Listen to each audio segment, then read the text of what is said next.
Hello, I'm Dave Reay, Professor of Garden Management at the University of Edinburgh, and I wanted to talk about probably one of my favourite subjects in terms of my research, but one which is kind of fundamental to this century in terms of how well we cope with climate change, and that's the impacts of climate change on agriculture and agribusiness. And this is something which, because climate change is intensifying and the impacts are intensifying, in combination with the fact that we've got a growing human population with much more meat and dairy intensive diets on average, it's almost the perfect storm when you throw climate change in there in terms of providing the food that everyone needs. So one of the key impacts of climate change on food production is changes in rainfall. So this is drought in some areas, too much rainfall in others.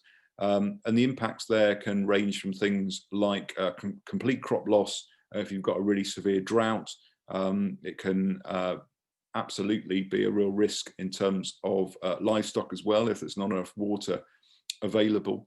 In terms of the too much rain, the too much water, that's an issue too.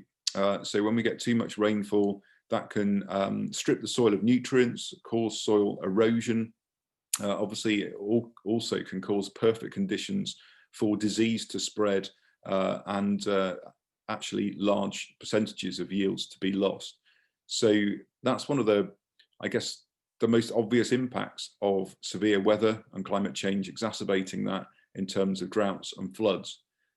One of the indirect ways that climate change also affects these kind of systems through water is through glacial melt. So one of the staple foodstuffs in the world is rice. And for large areas of Asia, the rice farmers rely on the rivers to provide the water to flood the rice fields and grow their rice. And those rivers are largely derived, so the Ganges and Brahmaputra, largely derived from glacial melt in the Himalayas. And what we see with the warming climate is that the timing of that melt is changing, and also the magnitude, so how much water is available. And so that puts at risk the rice production in those regions, which feeds millions of people. And so there's a real direct risk from that climate change impact on food production in terms of food security.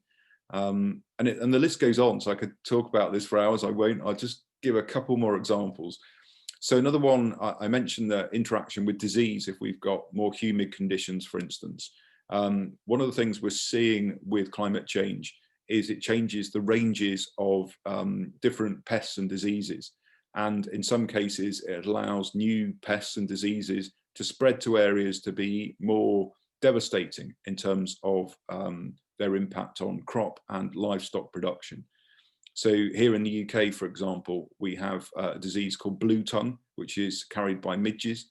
We have another one, which is liver fluke, which the vector for that is water snails.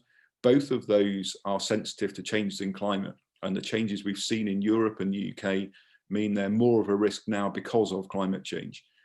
So yeah, those kind of climate change impacts on our food system, on agricultural production, they're very widespread, they're very varied. I guess one of the main success stories is that farmers are pretty good at working with the vagaries of the weather, that working with like the changing environment that they have to deal with. But actually for a lot of these systems, without help, without technology, without expertise, then some of the businesses become unviable. The other part of the food system that maybe doesn't get as much attention, but is also at risk of climate change, is actually the supply chain.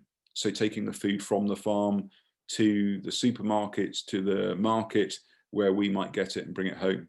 And actually, if we think about severe weather events, and again, becoming more frequent, more severe, that can interrupt that supply chain. It can mean lots of food is lost before we even get it, in terms of it being stuck by roads being washed away. It might be high temperatures mean the food spoils much more quickly. So actually climate change is a major risk to our food system, not just in terms of production in the fields, but actually then it getting to us and our plates. So yeah, it's I think a fascinating area and a real example of where climate change is a threat multiplier. We already had a food security issue. Although there's enough food produced in the world, it doesn't get to all the people that need it. Nearly 1 billion people go hungry every night. And that is something which is an inefficient system, obviously. A lot of people suffer from micronutrient deficiencies, so not getting enough nutrients, whereas others might overconsume. So we already had a somewhat dysfunctional food system. Then you throw climate change at it, which is, like I say, lowering yields, often in the countries which can least afford to see a drop in crop and livestock yields, but also disruption in those supply chains. And then you've got that threat multiplied several fold. Thank you.